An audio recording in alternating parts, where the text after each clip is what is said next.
Yo, what's up mga pare ko? Terence Jones o itong si Anthony Bennett ang sinasuggest ng SMB fans pamalit dito kay Jabari Narcisse. Yan yung isa sa inaabangang hakbang ngayon para sa Beermen. Tara't pag-usapan natin yan. Ang SMB ngayon ay nasa punto pa rin ng plano para magpalit nga raw ng import nila dahil itong si Jabari Narcisse balak na nilang tanggalin ngayon dahil bukod sa hindi ito maasahan pagdating sa outside shooting hindi rin sapat yung numbers na pinuproduce nito ngayon para sa Beermen at nasa baba silang bracket ngayon at may 4-4 standing kaya naman kailangan nga raw ng mga to ng isang pagbabago pagdating sa import dahil hindi nga kumbinsido yung SMB sa nilalaro nitong si Jabari Narcisse. Siya ang pang-apat na import na ng SMB ngayong Commissioner's Cup pero hanggang ngayon hindi pa rin ito ang final import nila dahil ngayon talagang balak pa rin ng mga to na kumuha ng panibagong import. Yan yung pinaka main plan nga raw nitong SMB ngayon para buhayin yung kampanya nila dahil sa bagsak na track nila this season.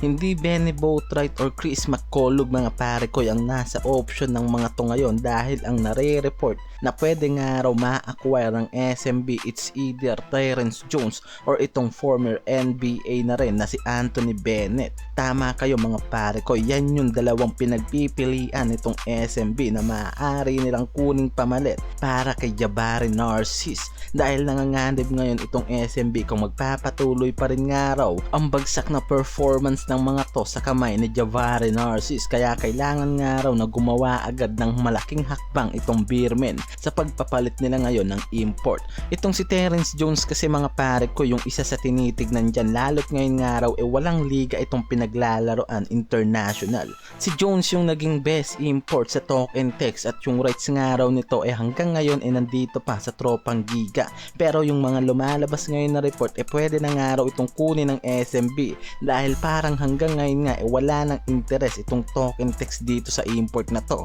dahil ang plano ng mga to gamitin itong si RHJ as a long term import nila kaya possible nga raw na pakawalan na nila itong si Terence Jones kaya pwede nga raw na gumawa na ng hakbang itong SMB para makuha lang itong si Terence Jones ngayon at magamit sa Commissioner's Cup. Yan yung isa sa mga plano nitong SMB ngayon mga pare ko. If ever lang naman pwede na nga raw itong si Jones para sa San Miguel Beermen at itong import na nare-report ngayon itong former NBA na si Anthony Bennett na meron magandang statline na iniwan sa NBA mula sa Brooklyn Nets, Minnesota, Toronto Raptors at Cleveland Cavaliers. Hindi rin nga raw talo ang SMB kung susubukan nga itong si Anthony Bennett na isang 6'8" power forward. At kung gusto nga raw talaga ng SMB ng isang malaking pagbabago pagdating sa import mas maganda nga raw na itong si Anthony Bennett ang sugalan nila kapalit itong si Jabari Narcisse. Yan yung nare-report ngayon na maaaring maging hakbang nitong SMB dahil desidido nga raw talaga yung mga to na sibakin itong si Jabari Narcisse ngayon at maghanap nga raw ng pamalit na import ngayon pa lang at yan yung dalawang import na nare-report ngayon kaugnay dito sa SMB na maaari nga raw na pagpilian